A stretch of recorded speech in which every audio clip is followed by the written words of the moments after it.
What's going on, everyone? Well, the inevitable happened. At least Dallas won one game, I guess. But the Boston Celtics are now officially the NBA champions, and they have broken the tie with the Lakers. Hopefully, this lights a fire under the Lakers. It sucks. You knew it was over. I mean, you expected this, and I think all of us kind of knew going into this finals that Boston's probably winning it. I just wish it was a little more competitive. I just wish it we felt like we had a chance, like Dallas had a chance, right? Like the Los Angeles Mavericks had a chance, like that would have been nice. But unfortunately, again, Boston Celtics got it done, so credit them. We'll get it back. We'll be back. And like I said, hopefully this lights a fire under the Lakers. Hopefully this puts the Lakers in a position where it's like, hey, we need to go get number 18 ourselves and then break the tie ourselves and kind of get the ball rolling here. But this is good for the Lakers for several reasons, right? Particularly now that obviously Boston winning is not good for the Lakers, but now that the finals is over, it's done, we can kind of get back to focusing on just the offseason. But the reason this is so important is because now JJ Redick, who I believe is going to be the head coach, my guess is he probably ends up getting the job. Like we get an announcement this week because this is kind of what we've been waiting for, right? To get through the NBA Finals so then JJ Redick can officially be the head coach of the Los Angeles Lakers. Now, again, I don't know that for certain, but the reports are still coming out that the Lakers, that he's the front runner again, that it's his job, right? Mark Stein even said that he talked to people and that they told him, who the head coach is going to be, right? So everything's just kind of linked to JJ Redick's going to be the Lakers head coach. Now that the NBA Finals is over, JJ Redick can officially take the job. They can make the announcement. All is good. I mean, we could get the announcement tomorrow, right? Like we could wake up tomorrow and JJ Redick could be the head coach. I imagine it's going to happen sooner rather than later because we're like a week and a half away from the NBA draft. So I imagine that the Lakers are going to want to kind of get JJ, get the coaching out of the way. Boom, we got him. We're good. Now he can start rounding out his staff. Lakers can kind of help guide him in that regard, get the bench and everything lined up, good to go, and then focus and get ready for the NBA draft. I think that they're going to trade the 17th pick. I mean, there's already reports coming out that the Lakers are looking to try to trade the 17th pick, which I believe that they will.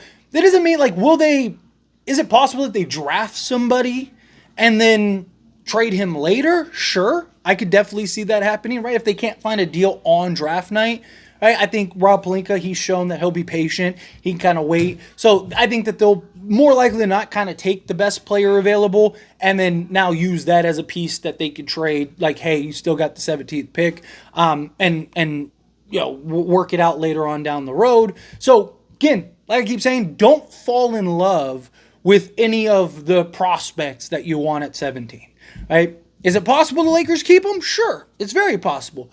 But I see a lot of people that are like, we have to get this guy, we have to get that guy, Zach Edey or Ware or whomever, right? And look, I want a lot of those guys too. I'm all for going and getting Zach Edey. I'm all for going and getting Ware or, go and get Holmes or whomever, right? Like, I'm with it. Let's do it. Let's make it happen. But chances are they're going to trade that pick, and I just don't want to see people get super high on a pick and then a week later you find out that they're traded. But I do imagine that the Lakers go about that process of trying to trade that. But now we can kind of just get everything in order, which is what I'm excited for, right? The finals out the way.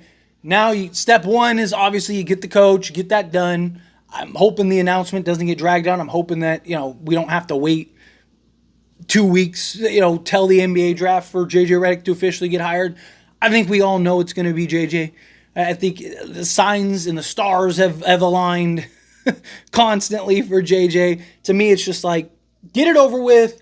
Give us the news. Can we wake up tomorrow and have the news that JJ's the head coach? That would be beautiful. That would be chef kiss. I know some people aren't super high on JJ, but at least we get it out the way. We get the coaching position out of the way. I think JJ has potential to be a really good head coach, but talk about that. I've talked about it several times, but talk about it more as we get closer.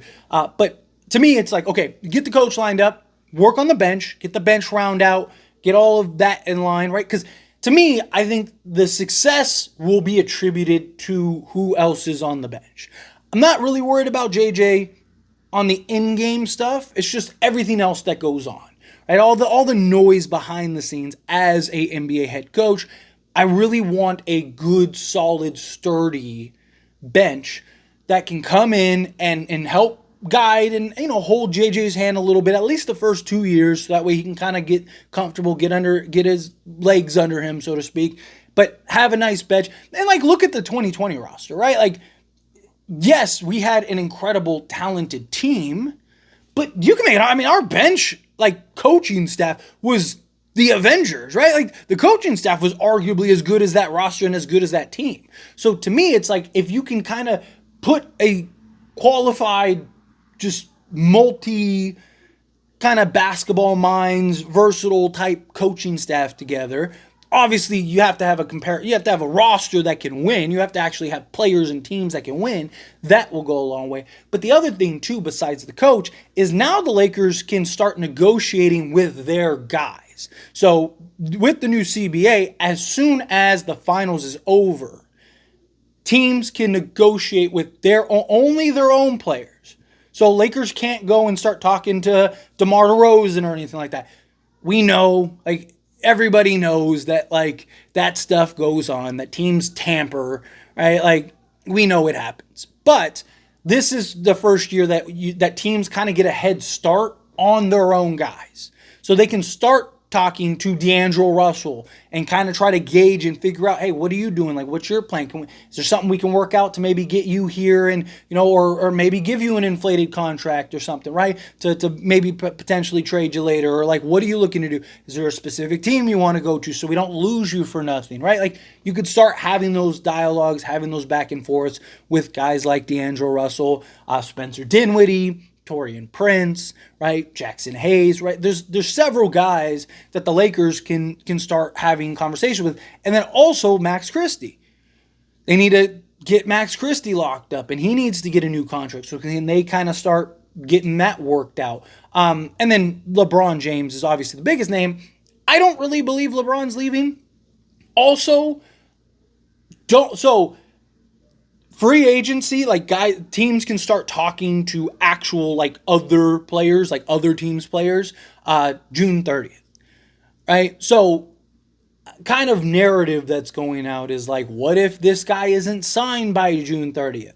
Chances are, most players are probably going to wait, right? Like, if you're, for example, D'Angelo Russell, right? It's kind of in D'Lo's best interest to not sign or do anything until after, right? Same thing with guys like Klay Thompson, right? Paul George. I think these guys that are basically want a competitive market for themselves, unless a team just gives them exactly, like, the Warriors go, okay, fine, we'll give you, because supposedly Klay wants a 3-year deal. Hey, we'll give you 3 years, $60 million or something like that. Then maybe he'll just sign it, right? Or Paul George, if he gets the max, which is what he wants, then he'll probably just sign it. But more likely than not, unless those teams are actually offering exactly what they want, it's in their best interest to wait until free agency to where they can start talking to other teams and then use that as leverage for their current team, or go take that offer with the other team. So even LeBron James, I don't think LeBron is leaving. For me, it's one of those things, I'll believe it when I see it. Is it a possibility? Absolutely, right? He's a free agent. He could leave, or he can be a free agent. So he can absolutely leave. I expect LeBron to opt out. That, I think, is a no-brainer. But I don't think LeBron is going to sign a new contract. And again, I would love for him to kind of be locked up so we don't have to worry about that, so you don't have that kind of dark cloud hanging over you while you're trying to figure out what you're doing. Because it's like, if you keep LeBron, you're probably building a roster this way, where if LeBron leaves, you might end up building the roster this way, right? Depending on what LeBron does. So it would be nice to have LeBron kind of locked up and you don't have to worry about it. So that way you know which direction you want to go and you can kind of head that path. But LeBron likes to use free agency, stuff like that, as leverage. He likes to kind of use that as that tool in his pocket to kind of go, hey, like, if you don't build this team, like, I'm out of here type thing. So I don't expect LeBron to just sign a contract immediately. Like, I don't think tomorrow LeBron's going to sign a deal. Again, I could be wrong. He very well could. I think LeBron's going to drag it out a little bit. I think we may even get into free agency on the 30th and he still isn't signed yet. But to me, it's just like, don't panic. It's not something that I think people need to really worry about. But this is just good because now we can finally start the offseason. This is out the way. It's behind us. We can go get our coach. I'd be very surprised if it's not JJ Redick. Is it possible that it's not? Sure. I think it's going to be JJ Redick. I think everyone kind of expects it to be JJ Redick. I think this is the only thing we're waiting for the finals to be over. Hopefully this lights a fire under the Lakers' behind, right? And they kind of get their act together. I know it looks like a mess right now. I know it looks chaotic right now. I know it's frustrating right now.